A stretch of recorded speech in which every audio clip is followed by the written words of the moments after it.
नवा सूबा ठाहिण लाइ क़ौमी असेंबलीअ में पेश थियल MKM जो बिल रद्द कराइण लाइ सैयद जलाल शाह जूं ज़फ़र इक़बाल झगड़ा ऐं आफ़ताब शेरपाऊ सां मुलाक़ातूं।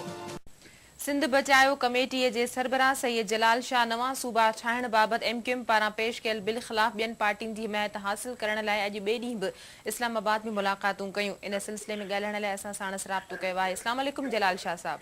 वालेकुम सलाम। शाह साहब, नवनि सूबनि बाबति बिल ख़िलाफ़ हिमायत हासिल करण लाइ अव्हां जी अॼु कंहिं कंहिं सां मुलाक़ात थी आहे?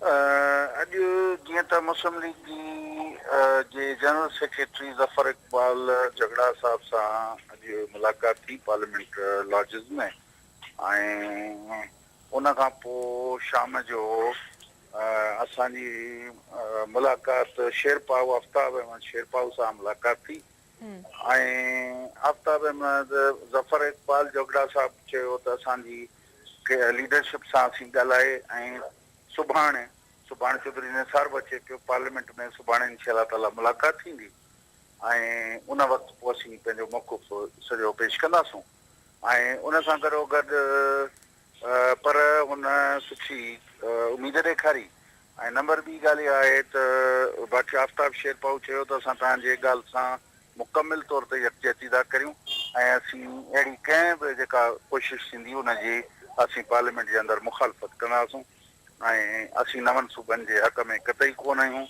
ऐं ॿी ॻाल्हि इहा आहे त हींअर त पार्लियामेंट में कोन पियो अचे बिल जी सूरत में इहो 239 वारो कोन पियो अचे, पर जे अची बि वञे त असां हर सूरत ते हिनजी मुखालफ़त कंदासीं। शाह साहब, अव्हां छा था सम्झो त हिन क़िस्म जी मुलाक़ातनि ऐं राब्तनि सां MKM जो बिल रद्द थी वेंदो? ॾिसो, बिल MKM जो बिल जेको आहे प्राइवेट मेंबर्स बिल आहे। ही जेको गवर्नमेंट जो एक्चुअली ट्रेजरी बिल थींदो आहे, जंहिं नोयत जो जेको बिल आहे न, आइन में तरमीम कॾहिं बि प्राइवेट मेंबर्स बिल जे सूरत में नथी थी सघे। आइन में तरमीम इहो आहे जॾहिं